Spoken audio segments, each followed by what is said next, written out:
राधे राधे दोस्तों, हरे कृष्णा। मैं हिमानी गोस्वामी स्वागत करती हूँ आपका अपने YouTube चैनल यश भक्ति वीडियोस में। आप सभी का दिन शुभ और मंगलमय हो। इससे पहले का अध्याय सुनने के लिए आप सभी का बहुत बहुत आभार। आज सुनिए आगे की कथा। श्री सूत जी कहते हैं, प्राचीन काल का इक्ष्वाक कुल में सत्यसंग नाम से प्रसिद्ध एक राजा हुए हैं। उनसे एक कन्या उत्पन्न हुई। दिन राजा ने मंत्रियों और ब्राह्मणों से परामर्श करके उनका नामकरण किया कि मेरी इस कन्या का नाम उत्पल अर्थात कमल दल के समान है, इसलिए इनका नाम पल रहे। नामकरण हो जाने पर वह कन्या दिन प्रतिदिन बढ़ने लगी। धीरे धीरे वह तरुण व्यवस्था को प्राप्त हुई और देखकर राजा यह विचार करने लगे कि मैं अपनी इस कन्या का विवाह किसके साथ करूं? इसके योग्य वर तो इस पृथ्वी पर कोई है ही नहीं। इस समय मुझे क्या करना चाहिए? इस प्रकार सोचते विचार हुए अंत में वे इस निश्चय पर पहुंचे कि चलकर ब्रह्मा जी से ही पूछ लेना चाहिए। वे जिसको कहेंगे उसी के साथ मैं अपनी कन्या का विवाह कर दूंगा। ऐसा विचार करके अपनी कन्या को साथ लेकर राजा ब्रह्मलोक में गए। जिस समय वे वहां पहुंचे उस समय ब्रह्मा जी के लिए संध्या काल आ पहुंचा था, इसलिए ब्रह्मा जी संग उपासना के लिए उत्सुक होकर समाधि लगाकर बैठ गए और अपने अतः कारण में अष्टदल कमल की कृतिका पर स्थित ज्योति स्वरूप ब्रह्मा का साक्षात्कार करने लगे। उस समय उनके नैनों से अश्रु झर रहे थे और अंगों में रोमांच हो रहा था। संगी उपासना पूरी करके ब्रह्मा जी ने उच्चमन किया और हाथ पैर धोकर सब दिशाओं की ओर देखा। इस समय राजा सत्यसंग ने पुत्री के साथ उनके चरणों में प्रणाम किया और कहा, भगवान, मैं मृत्यु लोक में स्थित आनंद देश का राजा सत्यसंग हूँ और यह पल मेरी सुंदरी कन्या कानोपाल है। मुझे धरती पर इसके योग्य पति कहीं नहीं मिला, इसलिए प्रभु मैं आपकी सेवा में आया हूँ। आप ही इसके योग्य पति बतलाइए जिसके साथ मैं इसका विवाह कर सकूं। राजा की बात सुनकर श्री ब्रह्मा जी मुस्कुराए और इस प्रकार बोले, राजन, तुम्हें यहाँ आए हुए 3 युग बीत गए। तुमने पहले पृथ्वी पर जिन जिन लोगों को देखा था वे सब तो काल के गले में चले गए। अब पृथ्वी पर दूसरी ही सृष्टि है। अब तुम अपनी कन्या के साथ यहीं रहो। भूलोक में तुम्हारे जो पुत्र पौत्र भाई बंधु सेवक आदि थे उन सभी की मृत्यु हो चुकी है। तब जो आज्ञा कहकर राजा वहीं ठहर गए। यह देखकर उनकी पुत्री ने रोते हुए कहा, पिताजी, मैं तो वहीं जाऊंगी जहाँ मेरी माता है, सखी है, इसलिए आप शीघ्र ही वहाँ चलिए। तब राजा के मन में अपनी पुत्री के प्रति अपार स्नेह उमड़ आया और उसे साथ लेकर वे अपने देश को वापस लौटे। वहां गए तो देखा कि जहां पहले स्थल था वहां पर जलाशय लहराते हैं और जहां जल था उस स्थान में दुर्गंध स्थल प्रदेश दिखाई दे रहे हैं। उस प्रदेश में और ही लोग थे और ही प्रकार के धर्म प्रचलित हो गए थे। वे पूछने पर भी किसी के साथ कोई भी संबंध का अनुभव कर ही नहीं पा रहे थे। मृत्यु लोक की वायु का स्पर्श होते ही वे दोनों वृद्ध व्यवस्था के ग्रस्त हो गए। उस समय राजा ने पूछा कि यह का राजा कौन है, यह देश कौन सा है और यहाँ नगर कौन सा है। तब वह के लोगों ने बताया कि इस देश का नाम तो अनर्थ है। धर्म के बृहद वाला इस देश के राजा हैं। यहाँ प्राप्ति पूर्ण नगर है और साबरमती अर्थात साबरमती नदी यहाँ पर बह रही है। इसी का गर्त नाम से प्रसिद्ध तीर्थ है जहाँ शांत त्रयोदया श्रेष्ठ गुणों में तत्पर, तपस्या में लीन, महान सौभाग्यशाली तथा स्नान और जप में लगे हुए यह मुनिगण निवास करते हैं। यह सुनकर राजा सत्यसंग अपनी कन्या के साथ दुख शोक में आतुर होकर फूट फूट कर रोने लगे। उन दोनों वृद्धों को रोता देखकर दयावंता के सभी लोग एकत्रित हो गए और पूछने लगे, बूढ़े बाबा, तुम इस श्राद्ध के साथ दुख से पीड़ित होकर क्यों रो रहे हो? तुम्हारा कोई प्रिय वस्तु नष्ट हो गई है। तब राजा ने कहा, मैं ही पहले इस अनर्थ देश का राजा था और मेरा नाम सत्य संग है और यह मेरी पुत्री कृणोदाई। ब्रह्मा जी ने पूछने के उद्देश्य से यहाँ से ब्रह्मलोक को गया था। वहाँ 2 घड़ी मुझे ठहर जाना पड़ा। उसके बाद जब लौटा यहाँ आया तो इस पृथ्वी पर सब कुछ बदला हुआ देख रहा था। यह सुनकर वहाँ के लोगों ने राजा बहदवाल को के पास जाकर सारा विस्तार कहा सुनाया। सुनकर राजा बेहदवाल वहाँ पैदल ही आए और उन्हें प्रणाम करके हाथ जोड़ते हुए कहने लगे, महाराज आपका स्वागत है। मुझ सेवक के साथ अपना यह राज्य पुनः सदार ग्रहण कीजिए। तब राजा सत्यसंग ने भूपल बृहदवाले को हृदय से लगाया और उनका मस्तक से कहने लगे, वर्ष मैंने तो बहुत समय तक राज्य किया, नाना प्रकार के दान और पुण्य दक्षिणा वाले अश्वमेघ आदि यज्ञों से यज्ञ पुरुष की आराधना भी की है। अब इस पुत्री के साथ तपस्या करूंगा जिससे इसको पुनः पूर्व तरुण अवस्था प्राप्त हो जाए। सुनकर बेहदवाल बोले, मैंने पारंपर से यह सारी बातें इस प्रकार सुनी है कि राजा सत्यसंत अपनी कन्या को साथ लेकर कहीं चले गए थे, फिर वापस लौटकर कभी नहीं आए। उनके मंत्रियों ने बहुत दिनों तक उस राज्य का पालन किया। उसके बाद उन्हीं के पुत्र सूहे का उन्होंने राज्याभिषेक कर दिया। उसी महाराज सूहे का वंश परंपरा में मेरा जन्म हुआ है और मैं उनमें 7वीं पीढ़ी में हूँ। आप इसी गढ़त तीर्थ में रहकर तपस्या कीजिए जिससे मैं तीनों समय में आपकी चरण वंदना करके कल्याण का भागी हो सकूं। तब राजा सत्यसंग ने कहा, वर्ष पहले हटकेश्वर क्षेत्र में मैंने वृषभवर भगवान शिव की प्रतिष्ठा की थी। वह स्थान आज भी है। वहीं चलकर दिन रात भगवान शंकर की आराधना करूंगा। तुम इस कन्या के साथ मुझे वहीं भेज दो। इसके बाद अपनी पुत्री के साथ हटकेश्वर क्षेत्र में जाकर राजा सत्यसंत बहुत प्रसन्न हुए और वह अद्भुत तपस्या में लीन हो गए। करोतपाल किसी पवित्र जलाशय के तट पर श्रद्धापूर्वक पार्वती जी की स्थापना करके वहीं तपस्या करने लगी। उसकी तपस्या से संतुष्ट होकर पार्वती देवी ने एक दिन प्रत्यक्ष दर्शन दिए और कहने लगी, बेटी मैं तुमसे बहुत प्रसन्न हूँ, मन वांछित वर मांगो। तब पुत्री बोली, देवी मेरे पिताजी मेरा विवाह करने के लिए बहुत दुखी हैं। वे इसी के लिए राज्य सुख और कुटुंब सबसे वंचित हुए हैं और वैराग को प्राप्त होकर तपस्या कर रहे हैं।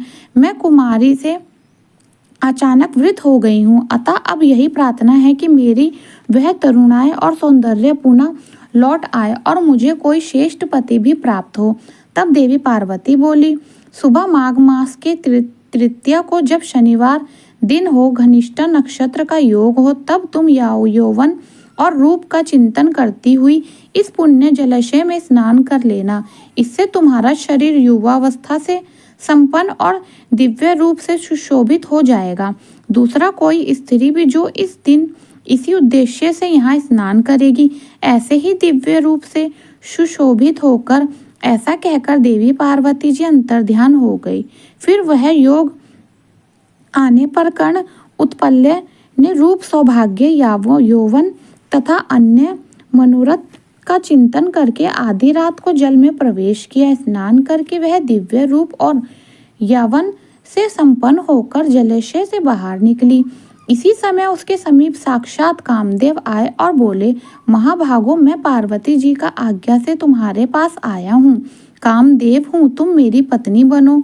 कर्णोपाल ने कहा, अगर ऐसी बात है तो आप मेरे पिताजी के पास जाकर स्वयं मेरे लिए प्रार्थना कीजिए, क्योंकि कन्या को कभी भी स्वच्छंद नहीं होना चाहिए। कामदेव ने तथास्तु कहकर उसकी बात मान ली। तब वह अपने पिता के पास जाकर उन्हें प्रणाम करके बोली, पिताजी मैंने पार्वती जी की आराधना करके सुंदर रूप और युवा व्यवस्था प्राप्त की है, अतः आप मेरा विवाह करके अंत सुख लाभ कीजिए। देवी पार्वती ने कामदेव को मेरे पति नियत करके भेजा है।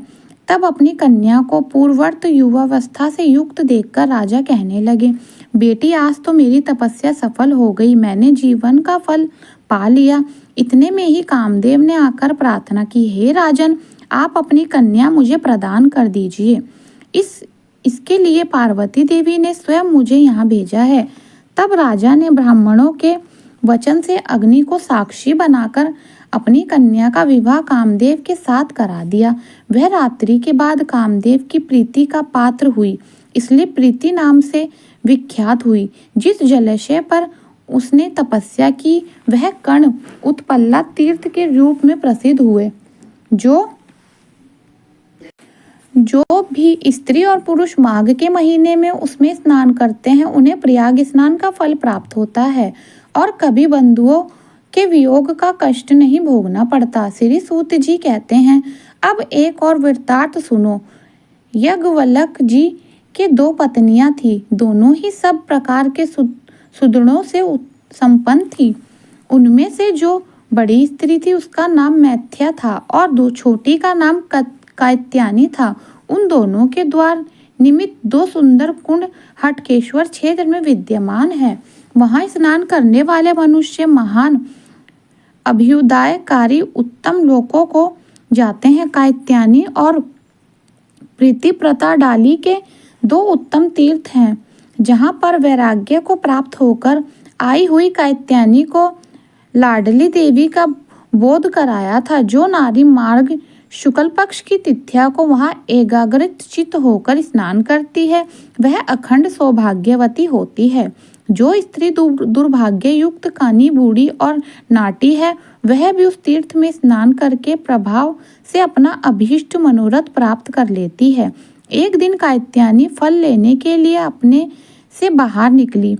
उस समय उसने लाडली को देखा। वहां पति के पास हाथ जोड़कर विनती भाव से झुकी हुई सी खड़ी थी और उसके पति भी अनुराग युक्त हृदय और प्रसन्नतापूर्ण दृष्टि से उसी का मुख निहारते हुए गुण दोष का विवेचन कर रहे थे।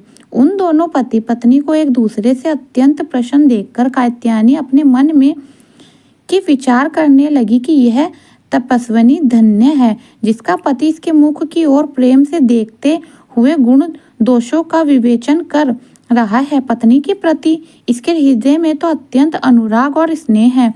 यह सब सोचती हुई प्रतिव्रता कात्यायनी अपने आश्रम में चली गई। उसके बाद एक समय जब लाडली के पति किसी काम से बाहर चले गए तब एकांत में बैठी हुई लाडली के पास कात्यायनी गई और बड़े आदर से बोली, कल्याणी, मुझे कोई ऐसा उपदेश दो जिससे पति स्त्री के प्रति विशेष प्रेम रखने वाला हो, वह कभी भी अपनी पत्नी को कड़वे वचन अपमान न कर सके। तब लाडली बोली, साध्वी सुनो, मैं तुमसे एक रहस्य की बात बताती हूँ। मेरे पिता मुनिवर शडेल जब नई अवस्था के थे तब कुरुक्षेत्र में आश्रम बनवाकर रहते थे। वहीं पर मैं उनकी एक लौती कन्या उत्पन्न हुई।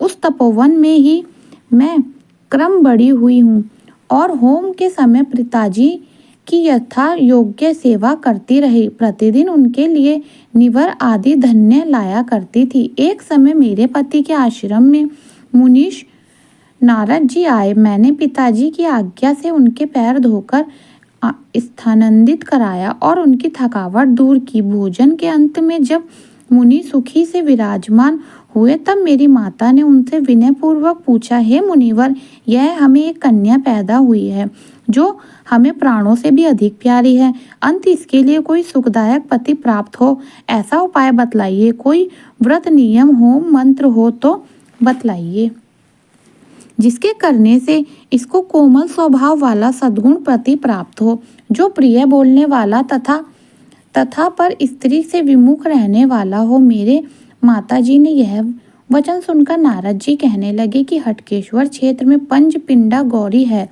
जिसकी स्थापना स्वयं पार्वती देवी ने की है। उन्हीं पंचपिंडा गौरी की यह 1 वर्ष तक प्रत्येक तृतीया को अत्यंत श्रद्धा के साथ पूर्ण आराधना करे।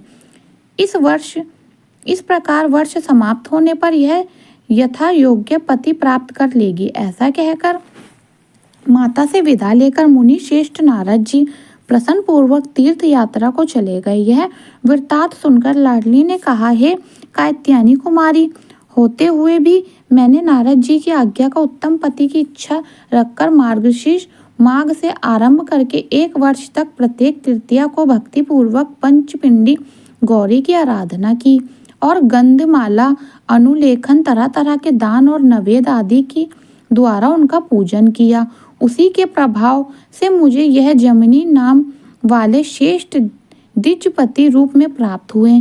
अतः कल्याणी, तुम भी इन 5 पिंडी गौरी की पूजा करो, इससे तुम्हारे उत्तम सौभाग्य की प्राप्ति होगी। लाडली की कथन सुनकर कात्यायनी ने उसे प्रणाम किया और प्रसन्नता पूर्वक अपने घर लौट आई। मार्गशीर्ष माघ आने पर तृतीया तिथि को शुभ दिन में कात्यायनी ने गौरी देवी का पूजन किया और 1 वर्ष तक वहां इस नियम का पालन करती रही। उसने मिष्ठान आदि सारा भोजन से गौरी देवी की तृप्त किया। फिर वर्ष पूरा होने पर उनके पति यज्ञवल्क स्वयं उनके पास आए और प्रेम पूर्वक बोले, शुंभे चलो चलो अपने घर चलें। ऐसा कहकर वे कात्यायनी का दाहिना हाथ पकड़कर उसे अपने घर लिवा ले गए और मैत्रेयी के साथ जैसा उनका बर्ताव था वैसे ही बर्ताव वे कात्यायनी के साथ भी करने लगे। इसके बाद कात्यायनी ने उन्हें एक गुणवान पुत्र उत्पन्न किया जिसका नाम कात्यायन था। वह यज्ञ विद्या में परम निपुण था। कात्यायन के पुत्र वर रुचि हुई जो समस्त गुणों के समुद्र सर्वदा और वेदों के परंगत विद्वान हुए।